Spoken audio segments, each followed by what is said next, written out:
नमस्कार, आप देख रहे हैं राजधानी टुडे और मेरा नाम है राजन राही। दर्शकों, 3 दिसंबर को अजमल खां रोड करोल बाग में राजवाटिका में एक बड़ी प्रेस कॉन्फ्रेंस होने जा रही है। बताया जा रहा है कि देश के कोने कोने से महान अनुभवी ज्ञानी ऋषि आ रहे हैं, संत आ रहे हैं और वहां एक बड़ा रूप, विशाल रूप देने का आयोजन किया जा रहा है। पुनीत जी, जैन जी और उनकी पूरी टीम एक बड़ा आयोजन कर रही है और देश में जितने भी गणमान्य लोग हैं सबको आमंत्रित किया जा रहा है। जाने माने वकील साहब मनीष गौड़ जी को आज आमंत्रित किया जा रहा है। आइए पूछते हैं क्या रूपरेखा और क्या रणनीति बनाई जा रही है 3 दिसंबर को लेकर। क्या कहते हैं पुनीत जी, गौ माता को लेकर उनके अपने क्या विचार है, हिंदू सनातन धर्म को कैसे बढ़ाया जा रहा है और यूथ उनके साथ जुड़ रहा है और क्या प्लानिंग की जा रही है। बने रहे, देखते रहे राजधानी टुडे। आज आपका आने का क्या उद्देश्य है और क्या कहना चाहेंगे? आपका जो परिवार है वो लगातार पुनीत जी बड़ा हो रहा है और जो आपने संकल्प लिया है उसमें आपने वकील साहब जी को, नरेंद्र जी को, आपका परिवार बढ़ता ही चला जा रहा है लगातार। मुझे लग रहा है एक बड़ा आगाज होने वाला है। क्या कहना चाहेंगे? देखिए, हम देश को एक ऐसी धरोहर की तरफ ले जा रहे हैं, हम ऐसे संस्कार देकर जाना चाह रहे हैं हमारी गौ माता, जिससे हमारे देश का ध्यान हट चुका है इस टाइम। हम चाहते हैं कि गाय को राष्ट्रीय माता का दर्जा दिया जाए।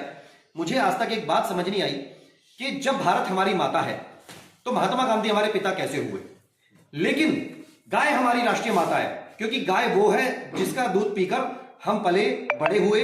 संस्कार है, गाय मां का कर्जा हमारे ऊपर है और शायद मैं समझता हूं मैं मरने से पहले या हमारी गौ पूरी टीम मरने से पहले अगर गाय को राष्ट्रीय माता का दर्जा दिला सकी तो हम समझेंगे हमारा जीवन सफल हुआ। जी वकील साहब, क्या आप इस नौजवान लड़के की बातों से सहमत है?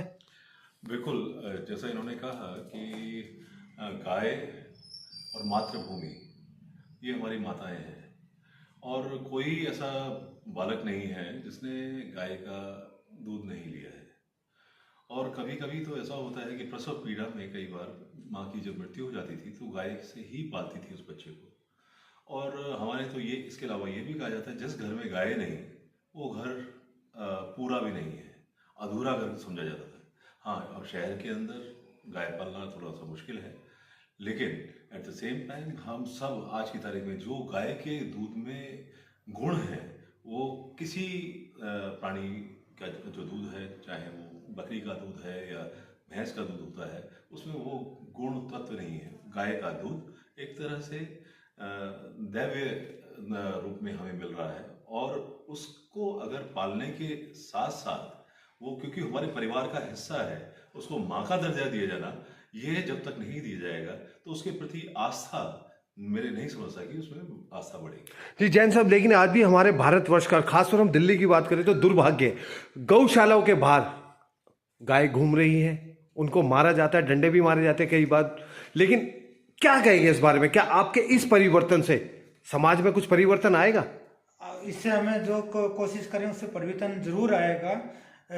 अमावस पूर्णिमा के दिन तो हर कोई गौशाला जाना चाहता है। हम चाह रहे हैं 7 दिन गौ माता को अपना चारा मिलता रहे, उसको सिर्फ में और उस मुहिम में जुड़े हुए हैं। हमने एक संकल्प लिया हुआ है, हमारे ट्रस्ट के साथ 1 करोड़ मेंबर बनाने का संकल्प में लगे हुए हैं। जी श्रीमान जी, मैं आपसे एक और सवाल पूछना चाहूँगा। मैंने सुना है कि आप एक प्रेस कॉन्फ्रेंस भी करने वाले हैं, कथा भी करने वाले हैं, यूथ को आप अपने साथ जोड़ रहे हैं, इस बात में सच्चाई है? बिल्कुल, हम इसी के यूथ को जोड़ के ही आगे जो नेक्स्ट संस्कारों को इसमें डालना चाह रहे हैं कि आने वाली पीढ़ी, हमने जो हमारी पिछली पीढ़ी गाय के प्रति जो समर्पण भाव था वो धीरे धीरे कम होता जा रहा है। इस कड़ी को ही आगे बढ़ाते हुए यूथ को, आने वाली यूथ को इससे जोड़ के आज संस्कारों में ढाल के ही इसको आगे बढ़ाना चाह रहे हैं। जी, यूथ आपसे क्यों जुड़ेगा, क्या वजह है?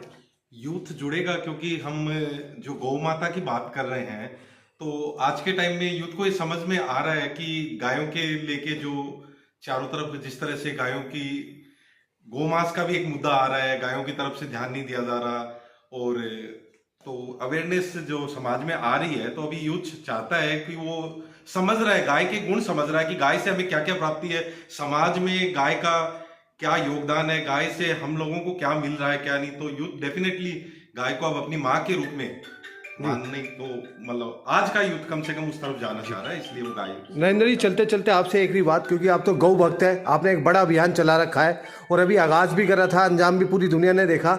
अब इन नौजवानों के लिए आपकी क्या शुभकामनाएं? सबसे पहले तो मैं राजन राय के न्यूज़ चैनल का बहुत बहुत धन्यवाद आभार व्यक्त करूंगा कि आप हमेशा गौ माता का और सनातन का मुद्दा अपने चैनल के माध्यम से जनता तक पहुंचाते रहते हैं और सभी नौजवान साथियों को इस भागवत कथा की आयोजन पे बहुत बहुत बधाई। और मैं आपके न्यूज़ चैनल के जितने भी फॉलोवर्स हैं उनसे आग्रह करूंगा हाथ जोड़ के कि जरूर वो 15 दिन की गौ कथा है, भागवत कथा जरूर आए और अपना तन मन धन से सहयोग दे।